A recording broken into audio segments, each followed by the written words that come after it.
Segera download Quran Tadabbur, dia meraih tafsir kebaikan. dalam genggaman Contoh, Anda. Bulan Ramadan adalah bulan Al-Quran.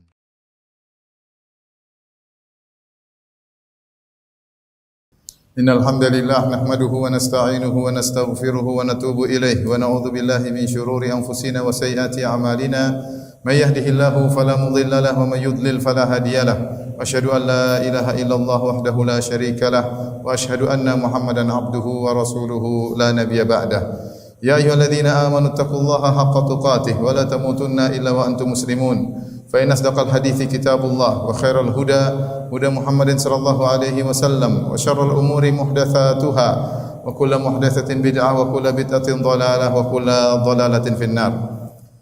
معاشر المسلمين أوصيكم ونفسي بتقوى الله فقد فاز المتقون. Rasulullah SAW pernah mengabarkan tentang orang yang salat tetapi pahala salatnya tercuri. Rasulullah SAW bersabda ketika ditanya oleh Aisyah radhiyallahu taala anha, "Sa'altu Rasulullah sallallahu alaihi wasallam anil iltifati fi salat." Aku bertanya kepada Nabi sallallahu alaihi wasallam tentang orang yang menoleh ketika salat.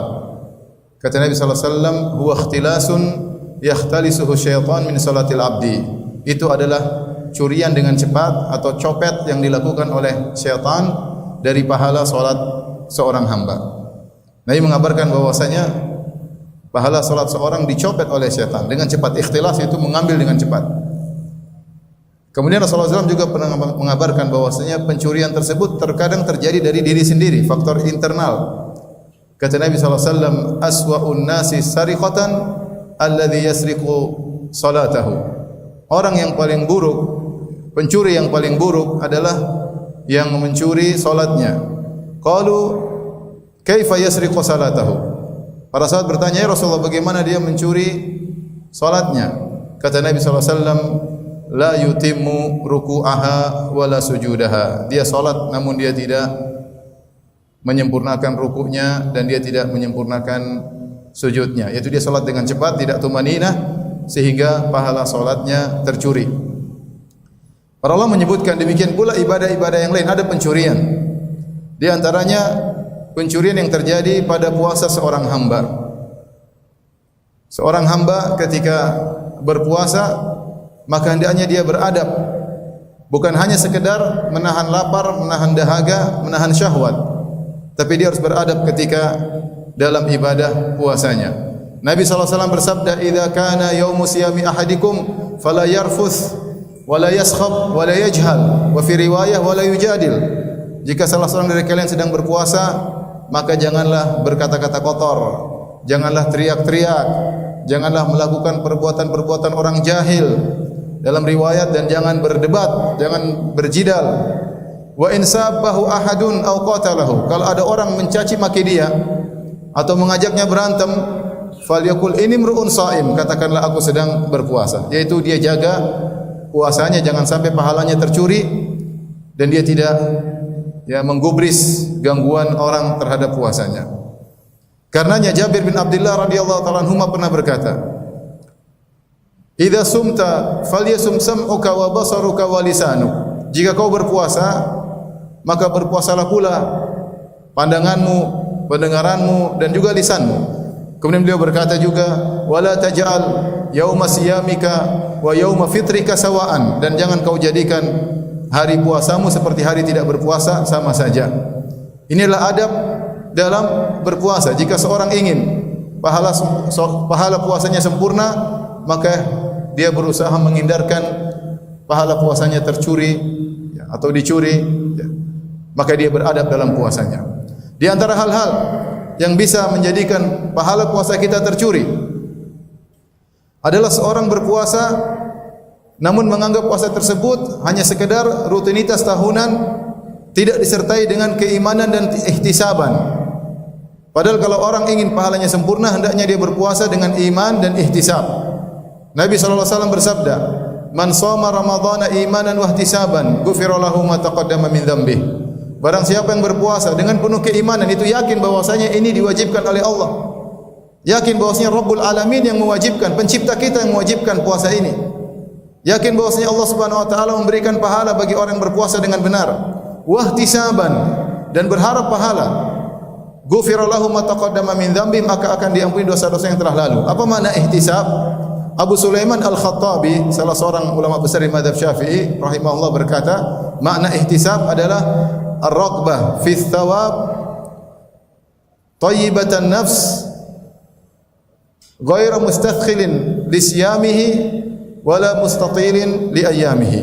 Namanya ihtisab yaitu berharap dapat pahala, jiwa dengan tenang semangat berpuasa, kemudian tidak merasa berat dengan puasa tersebut, semangat dan tidak merasa bahwasanya kok tidak selesai-selesai puasa, terlalu panjang, terlalu lama. Enggak, dia puasa dengan semangat. Orang seperti ini yang berpuasa dengan semangat, yakin bahwasanya segala keletihannya ada pahalanya, maka dia berpuasa dengan imanan wa ihtisaban, dan Allah menjanjikan akan diampuni dosa-dosanya yang telah lalu. Maka jangan sampai pahala puasa kita tercuri tatkala kita hanya berpuasa seperti rutinitas harian, merasa berat, merasa sulit, ya, jengkel dengan puasa, hanya sekedar rutinitas tahunan, maka pahalanya berbeda dengan orang yang berpuasa dengan ihtisab. Kemudian di antara hal yang bisa mencuri pahala puasa kita adalah perbuatan-perbuatan maksiat.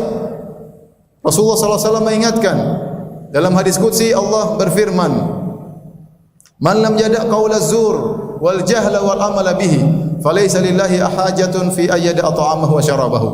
Barang siapa yang ketika berpuasa tidak meninggalkan perkataan dusta, tidak meninggalkan kemaksiatan, maka Allah tidak butuh dengan laparnya dan dahaganya.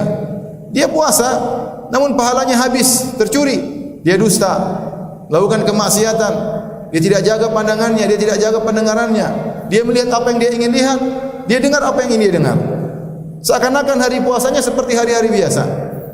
Orang seperti ini, falaysa lillahi hajatun fi ayyada at'ama wa syarabahu. Allah tidak butuh dengan laparnya dan dahaganya.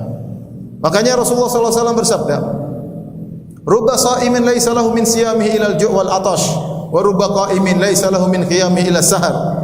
Betapa banyak orang berpuasa, dia tidak mendapatkan dari puasanya kecuali lapar dan dahaga. Dan betapa banyak orang yang salat malam, dia tidak mendapatkan pahala salat malamnya kecuali hanyalah begadang saja. Maka seorang bertakwa kepada Allah Subhanahu wa taala. Jangan sampai dia berpuasa dia tidak jaga penglihatannya, tidak jaga pendengarannya, tidak jaga lisannya. Bahkan diriwayatkan dari sebagian salaf, diriwayatkan dari Aisyah radhiyallahu taala anha, diriwayatkan dari Abu Ubaidah bin Al-Jarrah radhiyallahu taala anhu, siapa yang berpuasa kemudian dia berghibah, puasanya batal.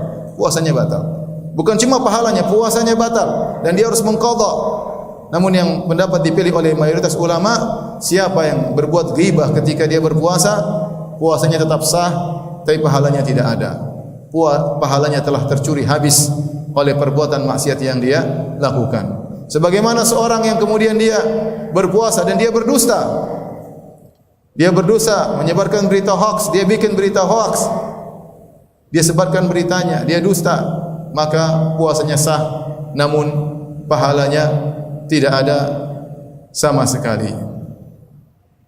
Aqulu qawli hadza astaghfirullah li wa lakum wa lisa'il muslimin min kulli dhanbin wa khati'ah fastaghfiru innahu huwal ghafurur rahim.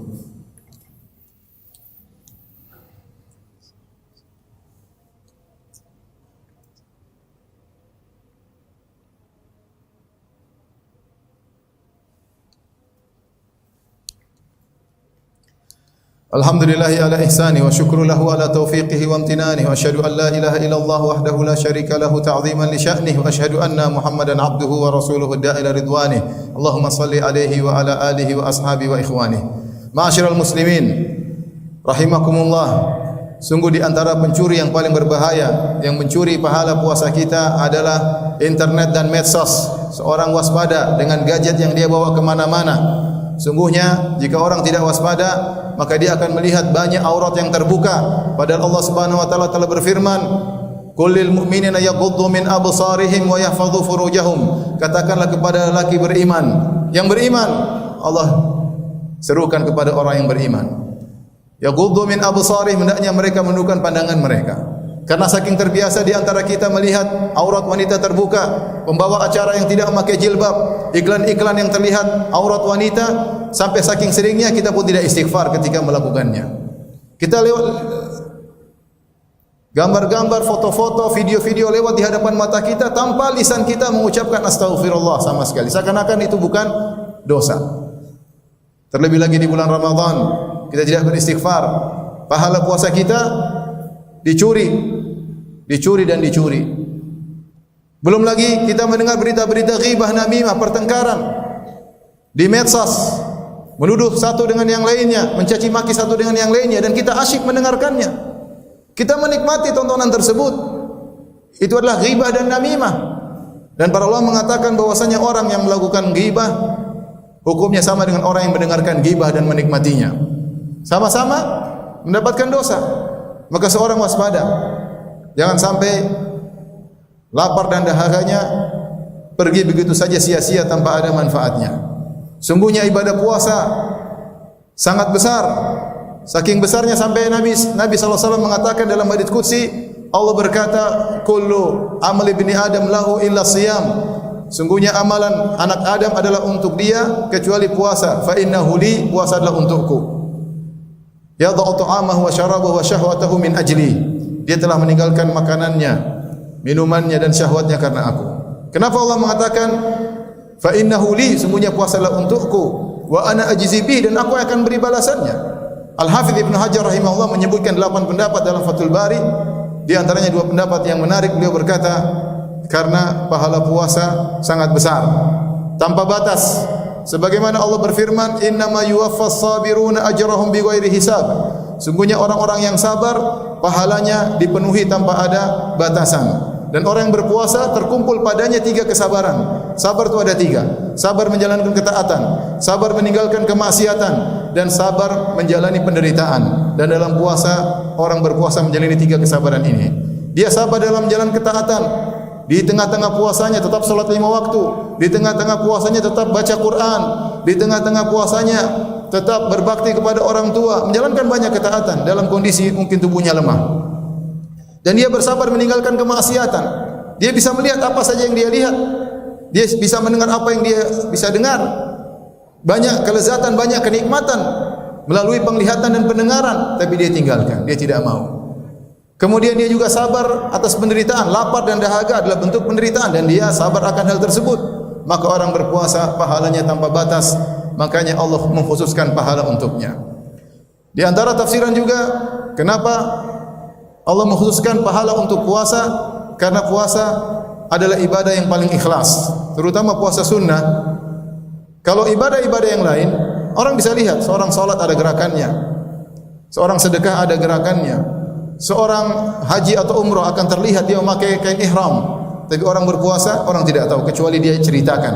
Kalau dia tidak ceritakan, maka tidak ada yang tahu, dan semakin ibadah tidak ada yang tahu, semakin dicintai oleh Allah Subhanahu wa taala.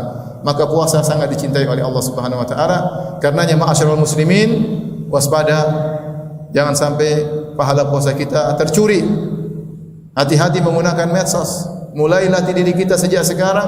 Kalau kita lihat perempuan tidak menutup auratnya, jangan ragu-ragu untuk ucapkan astaghfirullah. Rabbi ghfirli wa atubu ilaik. Jangan ragu-ragu. Ketika di medsos, ketika di jalan, jangan segan-segan ucapkan astaghfirullah agar kita terbiasa minta ampun kepada Allah. Terlalu banyak dosa-dosa yang kita lupa dengan dosa-dosa tersebut. Terlalu banyak dosa-dosa yang kita lupa untuk mohon ampun darinya. Inna Allaha malaikatahu yusalluna 'alan nabi ya ayyuhalladzina amanu sallu 'alaihi wa sallimu taslima. Allahumma salli 'ala Muhammad wa 'ala ali Muhammad kama sallaita 'ala Ibrahim wa 'ala ali Ibrahim innaka Hamidum Majid, wa barik 'ala Muhammad wa 'ala ali Muhammad kama barakta 'ala Ibrahim wa 'ala ali Ibrahim innaka Hamidum Majid. Allahumma ighfir lil muslimina wal muslimat wal mu'minina wal mu'minat al ahya'i minhum wal amwat innaka sami'un qaribun mujibud da'wat wa ya qadhiyal hajat. Allahumma taqabbal minna siyamana, Allahumma taqabbal minna siyamana wa ruku'ana wa sujudana wa tilawatana. Allahumma taqabbal minna innaka antas sami'ul alim wa tub 'alaina innaka antat tawwabur rahim. Rabbana zalamna anfusana wa illam taghfir lana wa tarhamna lanakunanna minal khasirin. Rabbana atina fid dunya hasanah wa fil akhirati hasanah wa qina adzabannar. Wa aqimus salah.